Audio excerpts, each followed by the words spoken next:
उत्तर प्रदेश में खास करके बीजेपी और सपा ब्राह्मण वोट को लेकर के काफ़ी फोकस कर रही है, जो 12% है। आज बीजेपी के अध्यक्ष भी ब्राह्मण अपने जो लीडर्स हैं उनके साथ बैठक कर रहे हैं, अखिलेश की पार्टी भी वहाँ पर फोकस कर रही है, बीएसपी भी फोकस कर रही है।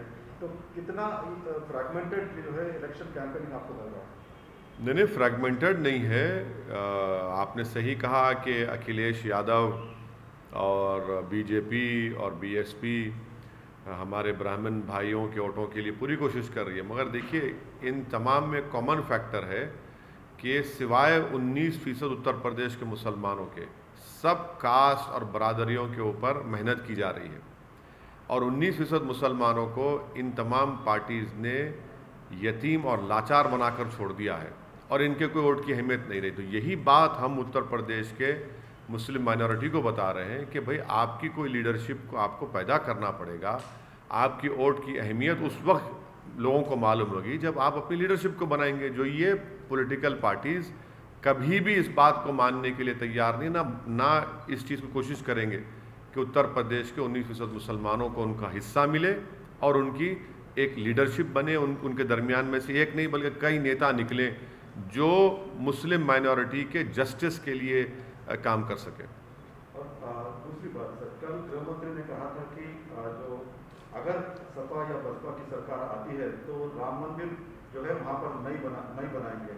तो क्या राम मंदिर अभी भी इस इलेक्शन में बड़ा मुद्दा रहेगा सर? अब ये तो आप मीडिया के लोगों को तय करना है, जो हमारी हर स्पीच के बाद आप लोग कुछ ना कुछ उसमें निकालते हैं नुक्ता। अब जो देश के होम मिनिस्टर इस तरह की बात कर रहे हैं तो डेवलपमेंट की क्यों नहीं बात करते? वो देश के होम मिनिस्टर हैं तो उनको ये बताना चाहिए कि नमी में गंगा के जो डायरेक्टर जनरल ने अपनी किताब में कहा कि कोविड के दूसरे फेज़ में लाशें बह रही थी गंगा के ऊपर, उस पर बात करें ना, उस पर बात ही नहीं करेंगे।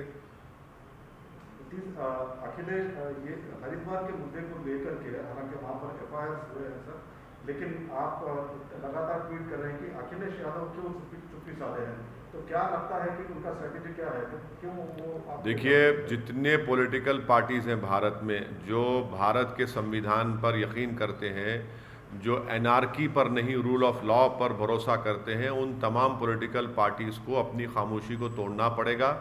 क्योंकि हरिद्वार के धर्म संसद में मुसलमानों के ख़िलाफ़ एक ओपन जेनोसाइड का कॉल दे दिया गया, जिसमें कहा गया कि म्यांमार में जिस तरह रोहिंग्याओं को बेघर किया गया, मारा गया, उस तरह भारत के मुसलमानों को इस तरह का उनका हाल करना चाहिए। अगर समाजवादी पार्टी वहाँ पर 70 सीट पर चुनाव लड़ेगी, कांग्रेस वहाँ पर अपना गवर्नमेंट बनाने की बात कर रही है, मनमोहन सिंह को गोली से मारने की बात कही गई जो देश के एक्स प्राइम मिनिस्टर हैं, तो इस पर भी आप रिएक्ट नहीं करें। कब रिएक्ट करेंगे? रूल ऑफ लॉ के ऊपर बात करेंगे या एनार्की के ऊपर करेंगे? तो इनकी खामोशी इनको एक्सपोज करती है और ये बताता है कि इसलिए खामोश हैं क्योंकि इनको फिक्र है कि दूसरा वोट नहीं मिलेगा।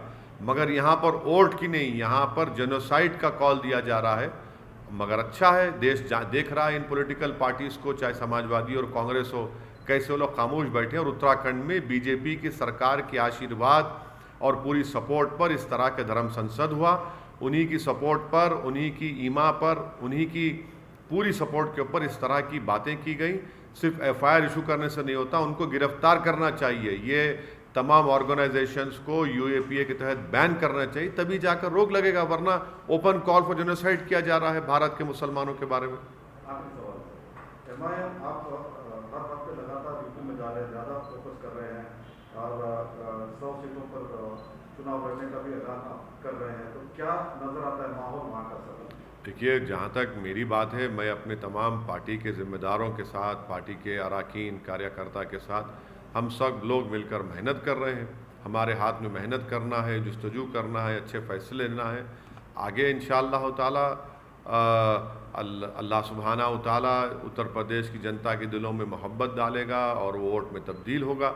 हम सबसे मुलाकात कर रहे हैं, सबसे बात कर रहे हैं और यही हमारी कोशिश है।